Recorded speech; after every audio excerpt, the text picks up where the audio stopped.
देवर्धन मधल्या सर्व युवा मित्रमंडळींनी अत्यंत सुंदर अशी व्यवस्था, भोजन वितरण करणे असेल, मेंढ्या राखणे असेल, या अन्य व्यवस्थेच्या रचना असतील, अत्यंत उत्साही वातावरणामध्ये त्यांनी हा सोहळा या ठिकाणी संपन्न केलेला आहे. तर त्या सर्वांपैकीच एक दूत म्हणून मुकेश पांचाळ या ठिकाणी तो विषय आपल्या सर्वांना सांगणार आहे.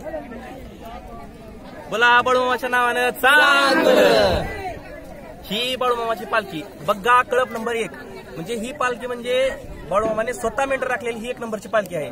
अशा 17 पालख्या झाल्या आहेत, त्यापैकी ही 1 नंबरची आहे. तरी देवर्धन नगरीमध्ये हे बाळूमामाचे मेंढर येणं म्हणजे आमचं सगळ्याचं नशीब आहे चांगलं. मग बाळूमामाचे मेंढर राखायचं, त्यांची सेवा करायचं आम्हाला सर्वांना हे मिळालं, लाभ मिळाला. आणि 7 दिवस अत्यंत जसं पंढरपूरमध्ये जसं सोहळा चालतो त्याप्रमाणे देवर्धन नगरीमध्ये सुद्धा बाळूमामाचा हा खूप मोठा सोहळा संपन्न झाला. इथे दररोज सकाळी संध्याकाळी आरती व्हायची. आरती झाल्यानंतर लगेच प्रसादाचं नियोजन खूप मोठ्या प्रमाणामध्ये इथं सगळी संख्या जमा व्हायची.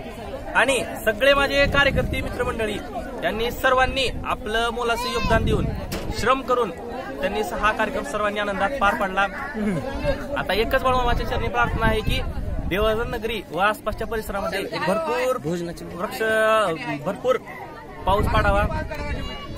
बस एवढं.